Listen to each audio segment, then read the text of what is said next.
നമ്മൾ തൃശ്ശൂരിൽ നിന്നും തിരുവനന്തപുരത്തേക്ക് കൂടി ഒന്ന് പോകണം. റിപ്പോർട്ടർ ബ്രേക്കിംഗ് വാർത്തയിലേക്കാണ് ഇനി പ്രേക്ഷകരെ കൊണ്ടുപോകുന്നത്.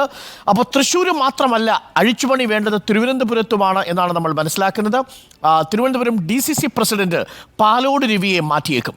തിരുവനന്തപുരം ആറ്റിങ്ങൽ മണ്ഡലങ്ങളിലെ വോട്ട് ചോർച്ചയിൽ പാലോട് രവിക്കെതിരെ പരാതി ഉയർന്നിരുന്നു. പകരം യുവ നേതാക്കളെയാണ് പരിഗണിക്കുക. KS Sabarinathan, JS Akhil, RV Rajesh എന്നിവരുടെ പേരാണ് ഇപ്പോൾ കേൾക്കുന്നത്. R റോഷിപാൽ ചേരുന്നു കൂടുതൽ വിവരങ്ങളുമായി. R റോഷിപാൽ, തിരുവനന്തപുരത്തും DCC അഴിച്ചുപണിക്ക് പോകുന്നു എന്നാണ് നമുക്ക് ലഭിച്ചിരിക്കുന്ന വിവരം. തൃശ്ശൂരിനേക്കാൾ ഒരു പക്ഷേ തിരുവനന്തപുരത്ത് അഴിച്ചുപണി നടക്കുമെന്നാണ് നമ്മൾ കരുതിയത്. പക്ഷേ തൃശ്ശൂരിൽ ചില അപ്രതീക്ഷിതമായ കാര്യങ്ങൾ ഉണ്ടായപ്പോൾ വളരെ പെട്ടെന്ന് അന്വേഷണ കമ്മീഷൻ അവിടേക്ക് വരുന്നു. തിരുവനന്തപുരത്തും കാര്യങ്ങൾ ഗുരുതരമാണ് എന്നതാണോ KPCCയുടെ വിലയിരുത്തൽ? അരുൺകുമാർ, തിരുവനന്തപുരത്ത് അന്വേഷണ കമ്മീഷനെ വെച്ച് സംഘടനാ തലത്തിലുള്ള ഒരു അഴിച്ചുപണിയല്ല നടക്കുക. തിരുവനന്തപുരം DC അധ്യക്ഷ പദവിയിൽ നിന്നും പാലോട് രവിയെ മാറ്റാനാണ് സാധ്യത.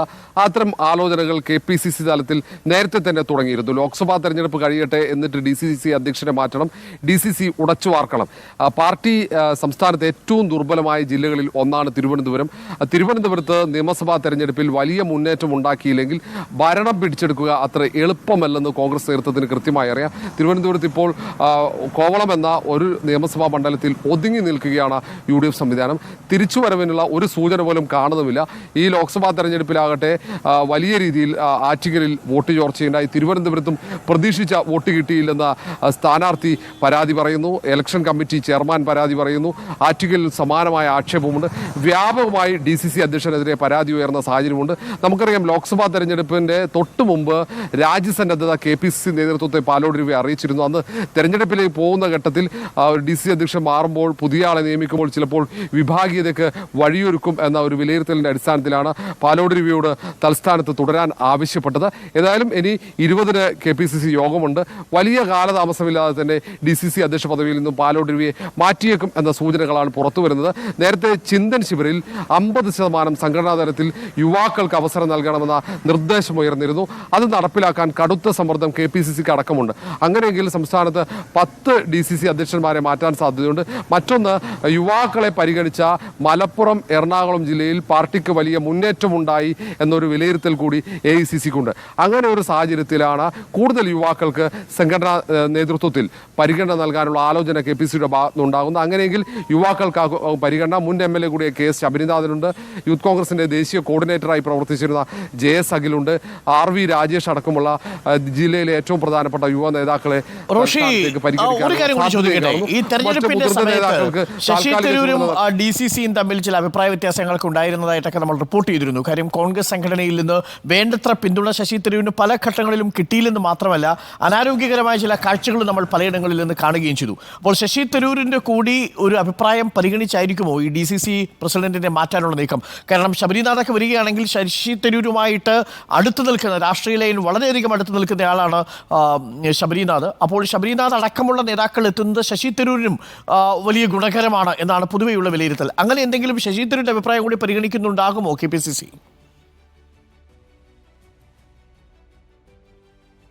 തിരുവനന്തപുരം MP എന്ന നിലയിൽ ശശി തരൂരിന്റെ അഭിപ്രായത്തിന് പരിഗണന. അതിനപ്പുറത്തേക്ക് കോൺഗ്രസ് വർക്കിംഗ് കമ്മിറ്റി അംഗം കൂടിയാണ് ശശി തരൂർ. അതുകൊണ്ട് ശശി തരൂരിന്റെ അഭിപ്രായത്തിന് മുന്തിയ പരിഗണന നൽകും. അടൂർ പ്രകാശിന്റെ അഭിപ്രായവും, ജില്ലയിലെ MP ആയ അടൂർ പ്രകാശിന്റെ അഭിപ്രായത്തിനും പരിഗണനയുണ്ടാകും. അതിനപ്പുറത്തേക്ക് ഈ തകർന്നിരിക്കുന്ന ഏറ്റവും ദുർബലമായ ജില്ലയിലെ സംഘടനാ സംവിധാനം എങ്ങനെ ശക്തിപ്പെടുത്താൻ കഴിയും, പാർട്ടി എങ്ങനെ തിരിച്ചു കൊണ്ടുവരാൻ കഴിയും എന്നതിനാണ് പ്രാമുഖ്യം നൽകുക. നിയമസഭാ തെരഞ്ഞെടുപ്പിന് തൊട്ടുമുമ്പ് തദ്ദേശ സ്വയംഭരണ തെരഞ്ഞെടുപ്പുണ്ട്. തിരുവനന്തപുരം കോർപ്പറേഷനിൽ കോൺഗ്രസിന്റെ അവസ്ഥ ദുർബലമാണ്. 3-ാം സ്ഥാനത്താണ് കോൺഗ്രസ് ഉള്ളത്. പല വാർഡുകളിലും കോൺഗ്രസിന് സ്ഥാനാർത്ഥിയെ കണ്ടെത്താൻ പോലും കഴിയാത്ത രീതിയിൽ പാർട്ടി ദുർബലമായ സാഹചര്യമുണ്ട്. BJP ഒരുപക്ഷെ കോർപ്പറേഷനിൽ വലിയ മുന്നേറ്റം അടുത്ത തെരഞ്ഞെടുപ്പിൽ ഉണ്ടാക്കാൻ സാധ്യതയുണ്ടെന്ന ആശങ്ക UDFനെയും LDFനെയും ഒരുപോലെ അലട്ടുന്ന സാഹചര്യത്തിൽ DCC അധ്യക്ഷൻ കരുത്തനായിരിക്കണം. സംഘടന കൂടുതൽ ശക്തനാക്കാൻ പറ്റുന്ന ഒരു DCC അധ്യക്ഷനെ കൊണ്ടുവന്ന് പാലോട് രവിയെ മാറ്റുന്നു DCC പ്രസിഡന്റായി എന്നതാണ് റോഷിപാൽ നൽകുന്നത്. താങ്ക് യു റോഷിപാൽ നൽകുന്ന പ്രധാനപ്പെട്ട ഒരു ബ്രേക്കിംഗ് വാർത്തകളിൽ ഒന്ന്. തൃശ്ശൂരിൽ മാത്രമല്ല തിരുവനന്തപുരത്തും കോൺഗ്രസ് ജില്ലാ നേതൃത്വത്തിൽ അഴിച്ചുപണിക്ക് ഒരുങ്ങുകയാണ്. അവിടെ അന്വേഷണ കമ്മീഷനൊന്നുമില്ല, അവിടെ DCC ഓഫീസിൽ കയറിയിട്ടുള്ള കലാപരിപാടിയൊന്നുമില്ല, അവിടെ അന്വേഷണ കമ്മീഷൻ ഇല്ലാതെ തന്നെ DCC പ്രസിഡന്റിനെ എടുത്തു മാറ്റുന്നു, പകരം അവിടേക്ക് ചെറുപ്പക്കാരെ കൊണ്ടുവരാൻ പോകുന്നു എന്നാണ് നമ്മൾ മനസ്സിലാക്കിയിരിക്കുന്നത്.